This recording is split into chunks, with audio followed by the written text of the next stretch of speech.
भाई अपने लिए नहीं, अपने जगत के कल्याण के लिए तुमने प्रश्न किए आती है।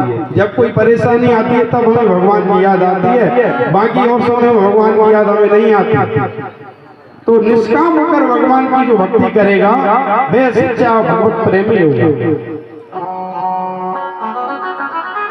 ऐसी किसी को भक्ति का अर्थ समझाए तो बोलते महाराज आपको तो कोई काम नहीं है, हमारे घर में दुनिया भर के काम है भाई, खेत पे भी जाने, चिड़िया भी बदलना और नाना प्रकार के काम।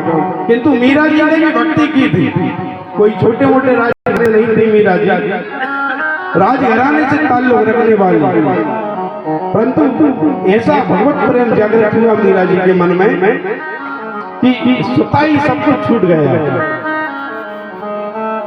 भगवान के स्वरूप का जब हमें ज्ञान हो जाता है बंधुओं, तो संसार के मोह रूपी जो बंधन है अपने आप ही सुता छूटते चले जाते हैं। मीरा जी ने बहुत सुंदर भाव प्रकट किया है बंधुओं, आइए हम भी श्रवण करते हैं।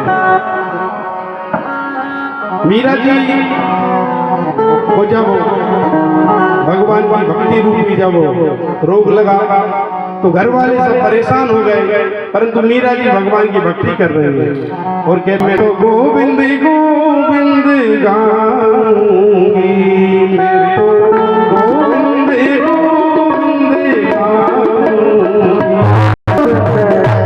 गाऊंगी।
और मीरा जी संसार से जो है विरक्त हो गई और भगवान ने ही अपने मन को लगा दिया।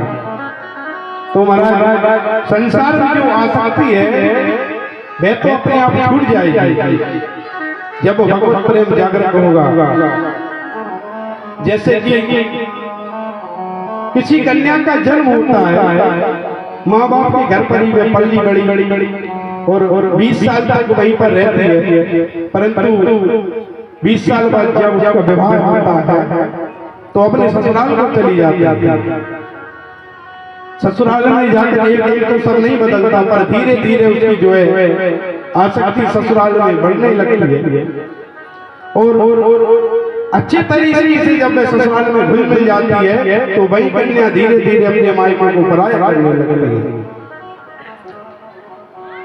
पहले जो कन्या कहती थी कि ये मेरे पिताजी है, मेरा घर है, फिर वही कन्या कहती है कि ये मेरा घर है, मेरे पतिदेव हैं और ये मेरे बालक। और थोड़ा समय निकालकर मायके आ भी जाती है तो ज्यादा दिन नहीं रुकती, कहती है कि 2-4 दिन ही रुकेंगे, हमारे बच्चों की पढ़ाई जो है खराब हो रही है। तो ऐसे ही इस संसार रूपी जो हमारा मायका है, इससे हमें ज्यादा आसक्ति नहीं करना चाहिए बंधुओं। असल में हमारा ससुराल तो जो है भगवान के धाम में है, परम धाम में। जिस दिन हमारा पारणी ग्रहण प्रभु के साथ हो जाएगा, उस दिन हमारा मोक्ष जो है स्वतः ही हो जाएगा। क्योंकि संसार में जितने भी सांसारिक प्राणी हैं, किसी से भी लोग कोई मरना चाहता है और इसका नाम है मृत्यु लोक। जो आया है तो उसको जाना ही पड़ेगा।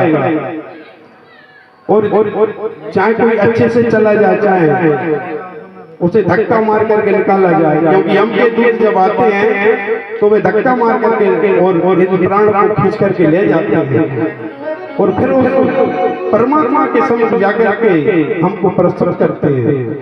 इसलिए बंधुओं, संसार में रहकर गृहस्थ धर्म को निभाते हुए हमें भगवान से भी प्रेम करना चाहिए, क्योंकि यह परम सत्य है। आज नहीं तो कल इस आत्मा रूपी का जो है पानी ग्रहण परमात्मा रूपी परमेश्वर के साथ निश्चित है। अब चाहे किसी को बुरा लगे चाहे भला, क्योंकि कवि ने कहा है बहुत सुंदर, हरि बुरो लगे चाहे नो जी और एक